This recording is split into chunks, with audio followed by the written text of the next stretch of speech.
Memasuki 2026, peta konflik global tidak bergerak menuju stabilitas, melainkan menuju fragmentasi.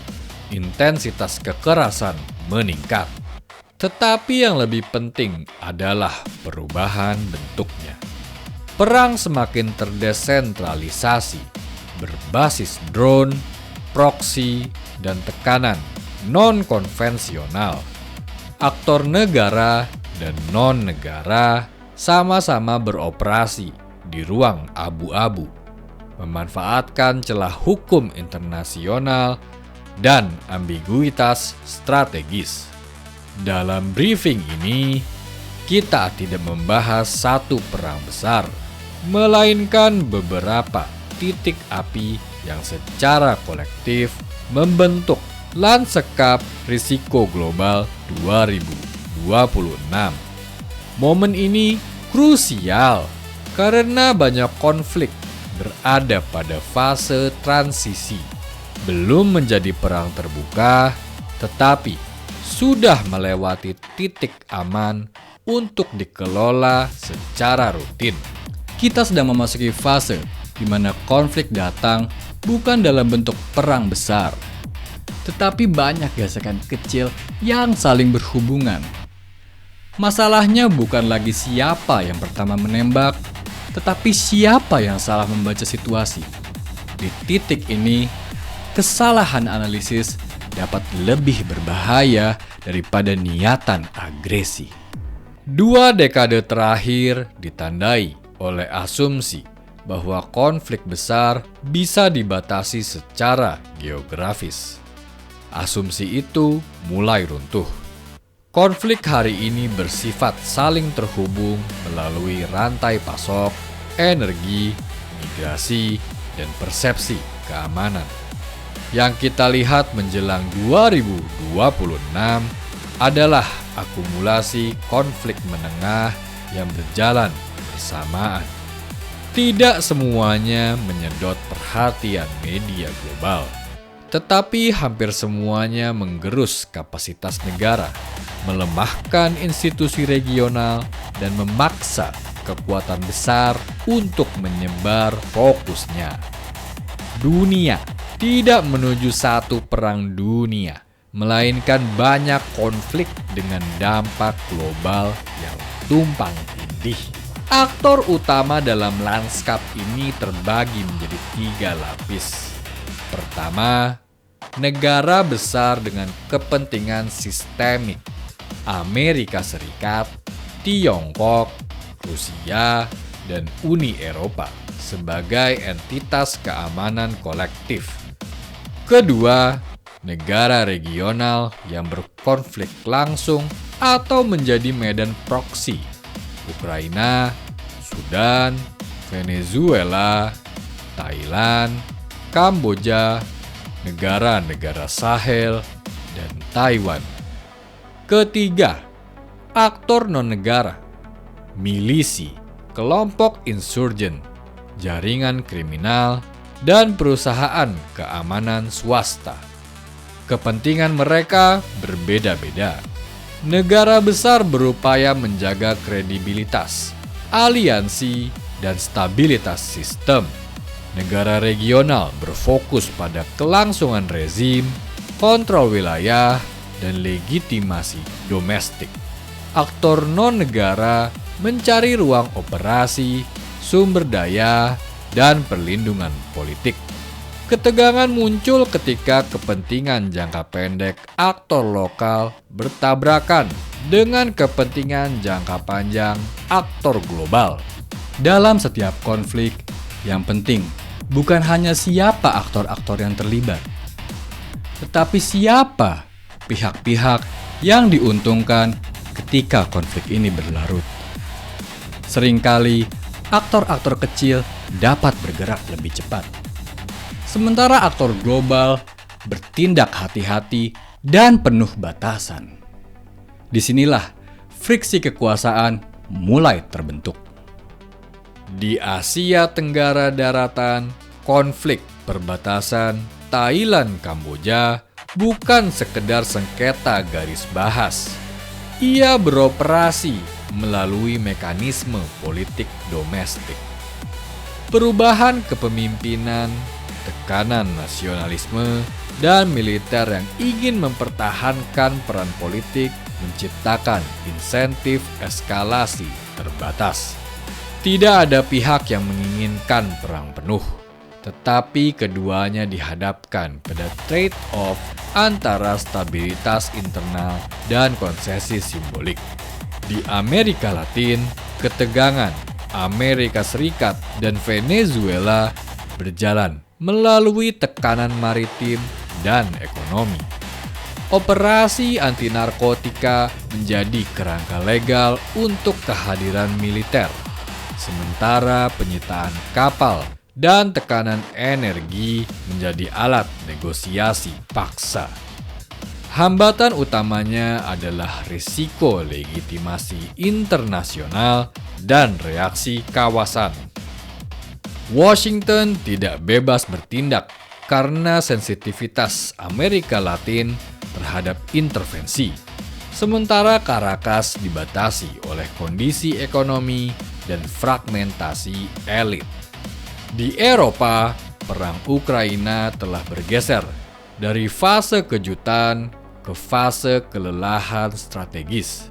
Rusia menggunakan provokasi terbatas, udara, siber, dan sabotase untuk menguji batas respons NATO. Mekanisme utamanya adalah erosi, memaksa Eropa mengalokasikan sumber daya jangka panjang tanpa eskalasi yang memicu respons kolektif penuh. NATO sendiri terikat oleh konsensus internal dan batas politik domestik masing-masing negara anggota. Di Afrika Barat dan Sahel, insurgensi jihad bergerak melalui kelemahan struktur negara, kudeta militer, ketidakpercayaan publik, dan penarikan pasukan Barat menciptakan vakum keamanan.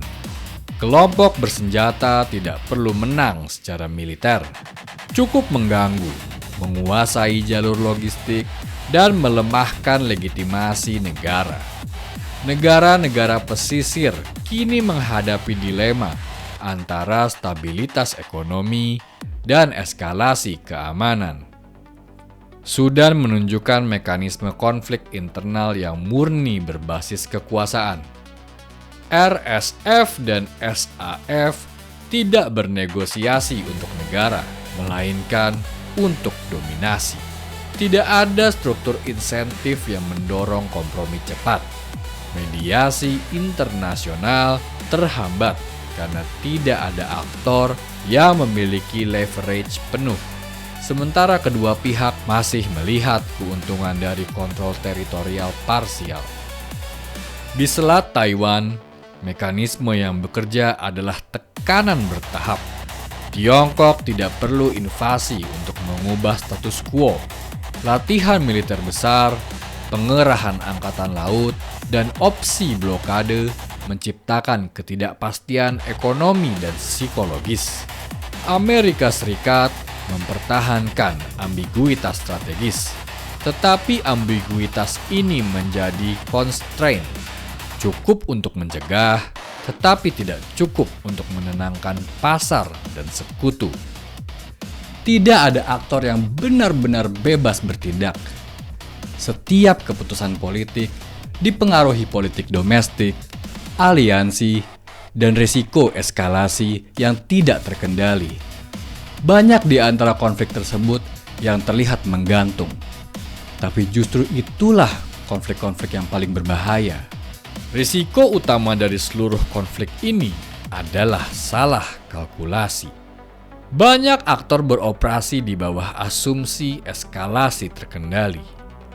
Masalahnya, semakin banyak pihak yang terlibat, semakin tipis margin kontrol. Tekanan internal juga signifikan. Pemerintah menghadapi publik yang lelah perang, ekonomi yang tertekan, dan elit yang terbelah.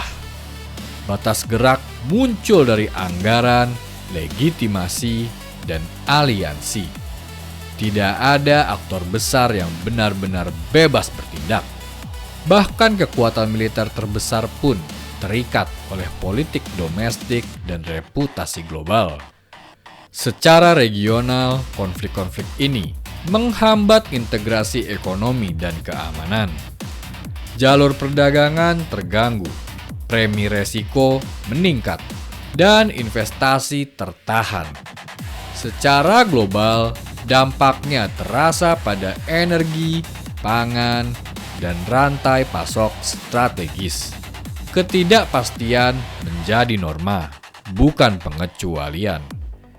Yang penting dicatat, konflik yang tampak lokal dapat menghasilkan efek sistemik.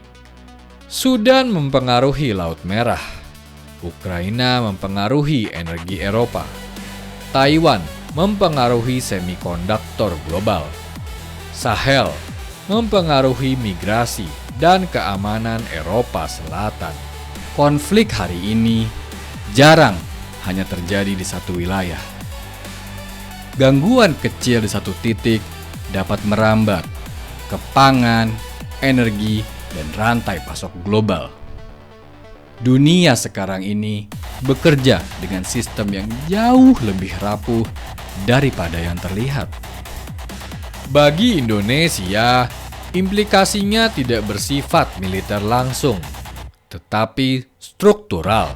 Ketegangan di Selat Taiwan berdampak pada rantai pasok teknologi dan perdagangan Asia Timur. Konflik di Laut Merah dan Afrika mempengaruhi jalur ekspor-impor. Instabilitas regional meningkatkan volatilitas harga energi dan pangan. Secara diplomatik, Indonesia menghadapi tantangan menjaga posisi non-blok aktif di tengah tekanan memilih sisi. Secara ekonomi, diversifikasi pasar dan ketahanan rantai pasok menjadi prioritas, bukan pilihan. Secara strategis, Indonesia perlu membaca konflik bukan sebagai peristiwa jauh, tetapi sebagai variabel yang mempengaruhi stabilitas domestik jangka menengah. Peta konflik 2026 menunjukkan dunia tidak meledak sekaligus, tetapi terus terbakar di banyak titik. Aktor-aktor utama bergerak di bawah constraint yang ketat, menggunakan eskalasi terbatas sebagai alat negosiasi. Risiko terbesar bukan niat perang, melainkan kegagalan mengendalikan dinamika kompleks.